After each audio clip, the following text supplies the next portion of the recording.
الحمد لله وكفى وسلام على عباده الذين اصطفى أما بعد فأعوذ بالله من الشيطان الرجيم بسم الله الرحمن الرحيم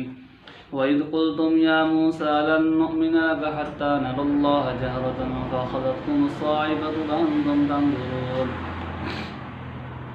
ثم بعثناكم من بعد موتكم لعلكم تشكرون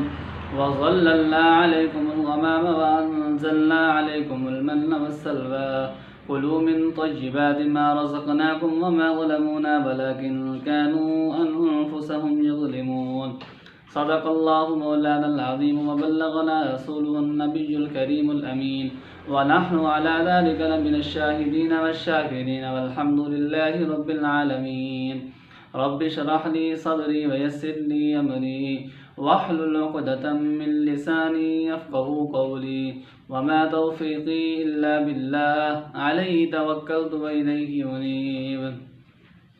وإذ قلتم يا موسى لن نؤمن لك حتى نرى الله جهرة اور جب تم نے کہا کہ اے موسیٰ ہرگز نہیں ہم ایمان لائیں گے آپ پر یہاں تک کہ ہم دیکھ لیں اللہ تعالیٰ کو کھلم کھلا فَأَخَذَتْكُمُ الصَّاعِقَةُ وَأَنْتُمْ تَنظُرُونَ پس پکڑ لیا تمہیں کڑک نے اس حال میں کہ تم دیکھ رہے تھے پھر ہم نے تمہیں زندہ کیا تمہاری موت کے بعد تاکہ تم شکر کرو وَظَلَّلْنَا عَلَيْكُمُ الْغَمَامَ وَأَنزَلْنَا عَلَيْكُمُ الْمَنَّ وَالسَّلْوَىٰ اور سایہ کیا ہم نے تم پر بادلوں کے ذریعے ابر کے ذریعے وَأَنزَلْنَا عَلَيْكُمُ الْمَنَّ وَالسَّلْوَىٰ اور ہم نے نازل کیا تم پر من اور سلوہ کُلُوا مِن طَیِّبَاتِ مَا رَزَقْنَاکُمْ کھاؤ تم اس پاکیزہ رزق میں سے جو ہم نے تمہیں دیا وَمَا ظَلَمُونَا وَلَٰكِن كَانُوا أَنفُسَهُمْ يَظْلِمُونَ اور نہیں ہم نے ظلم کیا لیکن وہ خود اپنے آپ پر ظلم کرتے ہیں۔ حضرت موسیٰ علیہ السلام جب کوہ طور سے کتاب لے کر آئے تو بنی اسرائیل کے سامنے اس کو پیش کیا تو بنی اسرائیل میں سے چند جو گستاخ لوگ تھے وہ کہنے لگے کہ ہم جو ہے اس پر ایمان نہیں لائیں گے یہاں تک کہ اللہ تعالیٰ جو ہے ہمیں خود اس کو پڑھ کر سنا دے، ہمیں کیا پتا کہ یہ کتاب کس کی ہے، آپ کس سے لے کر آئے ہیں۔ تو حضرت موسیٰ علیہ السلام نے اللہ تعالیٰ کی اجازت کے ساتھ ان کو کہا کہ ٹھیک ہے یہ کام بھی ہو جائے گا، کوہ طور پر چلو۔ تو بنی اسرائیل کے 70 آدمی منتخب ہوئے، وہ حضرت موسیٰ علیہ السلام کے ساتھ چل پڑے۔ جب وہ کوہ طور پر پہنچے تو حضرت موسیٰ علیہ السلام کے ساتھ اللہ تعالیٰ ہم کلام ہوئے اور ان سب کو جو ہے اپنی کلام کو پڑھ کر سنایا۔ بس جیسے ہی اپنی کلام کو اللہ تعالیٰ نے پڑھ کر سنایا پھر مکر گئے، کہنے لگے ہم تو جی تب ایمان لائیں گے جب اللہ تعالیٰ کو ہم خود دیکھ لیں، کیونکہ ہمیں کیا پتا کہ یہ کتاب کون پڑھ کر سنا رہے ہیں، ہمیں کیا اس سے اندازہ ہو سکتا ہے، سننے سے تو صرف اندازہ نہیں ہو سکتا۔ جب تک ہم اللہ تعالیٰ کو نہیں دیکھیں گے ہم آپ کی کتاب پر ایمان نہیں لائیں گے، ہم آپ کی کتاب کو تسلیم نہیں کریں گے، چونکہ اللہ تعالیٰ کو دیکھنا انسانی آنکھ کے لیے محال ہے۔ انسانی آنکھ میں اتنی طاقت نہیں ہے کہ وہ اللہ تعالیٰ کے جمال اور قدرت کو دیکھ سکے، اور چونکہ یہ گستاخی تھی اس لیے اللہ تعالیٰ نے ان پر ایک بجلی کی کڑک پھینکی اور جو ہے وہ سب کے سب 70 آدمی ہلاک ہو گئے۔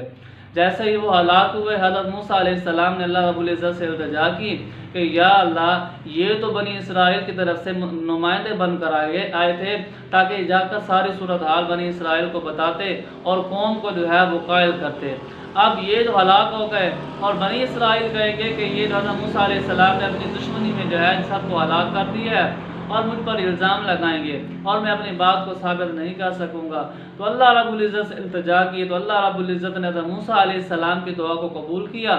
اور جو 70 کے 70 آدمی جو ہلاک ہوئے تھے ان سب کو اللہ تعالیٰ نے دوبارہ زندگی بخش دی۔ اور آگے ارشاد فرمایا کہ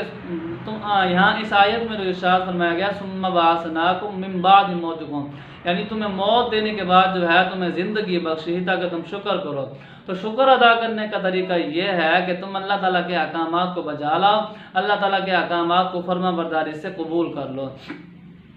آگے فرمایا وَظَلَّلْنَا عَلَيْكُمُ الْغَمَامَ وَأَنزَلْنَا عَلَيْكُمُ الْمَنَّ وَالسَّلْوَىٰ کہ جب حضرت موسیٰ علیہ السلام جو ہے وہ بنی اسرائیل کو لے کر میدان سینا میں پہنچے، یعنی جس کو وادی تیہ بھی کہا جاتا ہے، جب یہاں پر پہنچے تو جو ہے انہوں نے جب بنی اسرائیل نے دیکھا کہ آگے میدان تو بالکل لک و دک آب ہو گیا، چٹیل میدان ہے، کسی قسم کا کوئی سبزہ نہیں ہے، کوئی پینے کے لیے پانی نہیں ہے، کھانے کے لیے کچھ کھانے کی چیز نہیں ہے، تو تو وہ تو کہنے لگے کہ ہم تو یہاں مر جائیں گے پانی کی پیاس سے تڑپ تڑپ کر، ہمارے پاس پینے کے لیے پانی نہیں ہے، ہم کیا کریں گے؟ تو حضرت موسیٰ علیہ السلام نے فرمایا کہ تم فکر نہ کرو، ہم اس کا انتظام کر دیتے ہیں۔ تو حضرت موسیٰ علیہ السلام نے اللہ رب العزت کے سامنے ہاتھ اٹھائے اور دعا کی کہ یا اللہ ہمارے لیے پانی کا انتظام کر دیں۔ حضرت موسیٰ علیہ السلام، اللہ تعالیٰ نے جو ہے وحی کے ذریعے حضرت موسیٰ علیہ السلام کو بتایا کہ بھئی یہ پتھر ہے، اس پر اپنا عصا مبارک مارو، اپنا عصا مارو، اس سے جو ہے چشمے بہہ پڑیں گے۔ اور جیسے ہی حضرت موسیٰ علیہ السلام نے اس عصا پر پتھر پر عصا مارا تو اس سے 12 چشمے پھوٹ پڑے۔ اور کیونکہ بنی اسرائیل 12 قبیلے تھے تو ہر قبیلے کو ایک ایک چشمہ تقسیم کیا گیا اور سب نے اپنا اپنا پانی پی لیا۔ بس پانی پی کر جو ہے وہ اطمینان ہو گئے۔ پھر کہنے لگے کہ صرف پانی پینے سے تو زندگی میں بسر نہیں ہوتی، صرف پانی پینے کے ساتھ تو گزارا نہیں ہوگا، ہمارے لیے کھانے پینے کا بھی انتظام کیا جائے، اور ہم صرف پانی پر گزارا نہیں کر سکتے۔ تو پھر حضرت موسیٰ علیہ السلام نے اللہ رب العزت کے بارگاہ میں ہاتھ اٹھائے اور اللہ رب العزت سے دعا کی، تو اللہ رب العزت نے ان کے لیے کھانے کا انتظام کیا، اس طرح کہ رات کو شبنم کی صورت میں من جو ہے وہ آسمان سے اترتی تھی، گرتی تھی، اور یہ من جو تھا یہ ایک شیریں اور میٹھی چیز تھی اور حلوہ نما چیز تھی، وہ اور بہت ہی لذیذ چیز تھی جس کو وہ کھاتے۔ اور اسی طرح دن کے اندر جو ہے سلوہ یعنی کہ بٹیرے کو گول کے گول اترتے آسمان سے زمین پر، اور وہ آسانی سے ان کو پکڑ کر بھون کر کھا لیتے۔ اور لیکن اللہ تعالیٰ نے من و سلوہ کے اتارنے کے ساتھ ساتھ ایک شرط لگائی، وہ شرط یہ تھی کہ تم جتنا کھانا چاہو کھا سکتے ہو، تمہارے لیے کوئی روک تھام نہیں ہے، لیکن تم لوگوں نے جو ہے اس کو ذخیرہ نہیں کرنا اور جو ہے اس کو جمع نہیں کرنا۔ بس کچھ دن تو وہ ایسے عام روٹین میں کھاتے رہے اور ذخیرہ نہیں کرتے تھے، لیکن پھر کچھ دنوں کے بعد وہ لالچ میں پڑ گئے، اور جو ہے پھر لالچ میں پڑنے کی وجہ سے اللہ تعالیٰ نے جو شرط لگائی تھی کہ تم لوگوں نے ذخیرہ نہیں کرنا، لیکن انہوں نے ذخیرہ کرنا شروع کر دیا۔ جیسے ہی ذخیرہ کرنا شروع کر دیا، اللہ تعالیٰ نے اس من و سلوہ کو روک لیا، اور جو ہے اس کو جو من و سلوہ رات کو یا دن کو اترتا تھا وہ سارا کا سارا آنا بند ہو گیا، جو انہوں نے ذخیرہ کر رکھا تھا وہ سارا کا سارا گل گیا اور سڑ گیا۔ آگے جو ہے پھر کہنے لگے کہ بھئی آپ نے کھانے کا بھی انتظام کر دیا، پینے کا بھی انتظام کر دیا، اب ہمارے لیے کیونکہ یہ چٹیل میدان ہے اور چٹیل میدان میں ہمارے لیے کھلے آسمان کے نیچے رہنا ہمارے لیے محال ہے، ہم جو ہے ہمارے لیے سائے کا بھی انتظام ہو، کیونکہ گرمی کی اتنی شدت ہے، ہم اتنی گرمی میں بغیر کسی سائے کے، بغیر کسی مکان کے جگہ کے ہم نہیں رہ سکتے۔ تو اللہ رب العزت سے حضرت موسیٰ علیہ السلام نے دعا کی کہ یا اللہ جہاں پر آپ نے ان کے لیے کھانے کا انتظام کر دیا، پینے کا انتظام کر دیا، تو آپ ان سے اس تکلیف کو بھی دور کر دو اور ان کے لیے جو ہے سائے کا انتظام کر دو۔ تو اللہ رب العزت نے بادلوں کو حکم دیا اور بادلیں جو ہے ان کے تابع ہو گئے، جہاں پر بھی بنی اسرائیل چلتے تھے، جہاں جاتے تھے اور بادل ان پر سایہ کرتے تھے۔ بس پھر وقت گزرتا گیا، لیکن پھر اس کے بعد جو ہے انہوں نے کیونکہ وہ لالچ میں پڑ گئے، لالچ و حرص میں پڑنے کی وجہ سے اللہ تعالیٰ نے جتنے بھی ان کو نعمتیں دی تھیں وہ ساری کی ساری اللہ تعالیٰ نے ان سے سلب کر لیں۔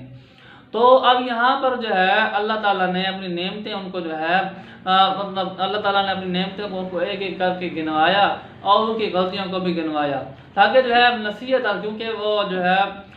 بنی اسرائیل یہود جو تھے وہ وقت قرآن کریم کے نازل ہونے کے وقت وہاں پر موجود تھے، تاکہ وہ اس سے نصیحت حاصل کریں اور گزشتہ اقوام سے جو ہے وہ عبرت حاصل کریں۔